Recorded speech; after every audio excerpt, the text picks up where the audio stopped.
Semua pinjol legal akan menyerah menghadapi nasabah yang model seperti ini. Mau tahu seperti apa? Yuk kita akan bahas di video kali ini. Oke, Assalamualaikum warahmatullahi wabarakatuh. Video kali ini sebenarnya udah pernah saya bahas ya teman-teman. Sebenarnya tujuan dari video seperti ini adalah untuk membuat teman-teman itu tidak gampang menyerah, tidak gampang panik, tidak gampang stres, dan menganggap semua ini adalah masalah yang pasti akan bisa berlalu dan kalian selesaikan. Kenapa?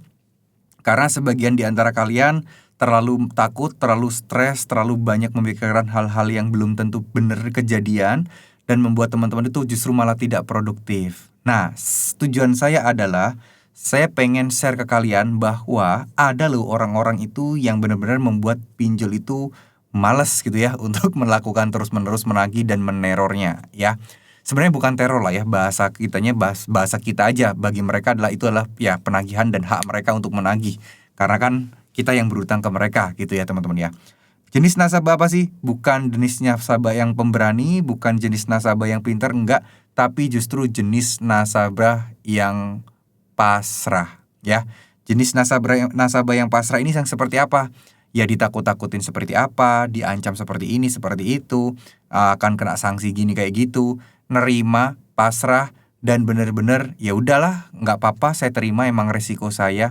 Itu yang paling ya bikin pinjol-pinjol itu stres. Kenapa? Ya bingung mereka harus ngapain. Karena secara hukum, secara undang-undang, tidak ada yang harus semenakutkan itu loh. Ya, maksudnya ya undang-undangnya jelas, kalau teman-teman nggak bisa bayar, itu undang-undangnya apa. Nah, kalau misalnya nasabahnya pasrah, ya udah mengikuti aturan yang ada gitu. Dan aturan yang ada pun tidak ada yang memberatkan nasabah sebenarnya. Ya, kena dendanya sampai mentok, utangnya udah berbulan-bulan, ya udah diem-diem aja. Ditagih kayak gini ya udah minta maaf, masih belum katanya mau diancam, mau laporin polisi juga diem, pasrah. Bingung mau menagih dengan cara apa lagi. Nah, itulah yang membuat pinjol-pinjol itu makin males. Karena bingung mereka harus menagih seperti apa lagi. Benar nggak ya? Karena sanksi terberat ya udah masuk nih slik OJK. Kelar gitu loh. Gak ada yang bisa ditagih dengan cara apapun lagi tuh udah pasrah. Karena orangnya nerima, nasabahnya ikhlas kena sanksi apa aja. Itu lebih ditakuti, lebih dibikin kesel, lebih bikin pinjol menyerah dibandingkan orang-orang pemberani. Kabarnya silahkan, nggak takut gitu ya. Orang-orang yang mungkin pemarah, yang lebih ditakuti adalah orang-orang yang pasrah. Bener nggak? Ya kalau udah pasrah mau ditagih model gimana pun, ya aja. Mereka menerima, mereka diancam penjara, ya udah masuk penjara gitu. Padahal ya sebenarnya nggak mungkin masuk penjara juga. Nah itu aja mereka udah pasrah. Mau ditagih seperti apa lagi? Itulah yang membuat pinjol-pinjol makin pusing ya teman-teman ya.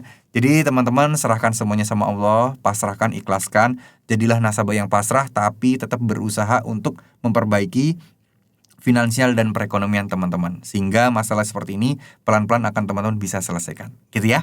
Terima kasih, semoga apa yang saya sampaikan bisa bermanfaat. Wassalamualaikum warahmatullahi wabarakatuh.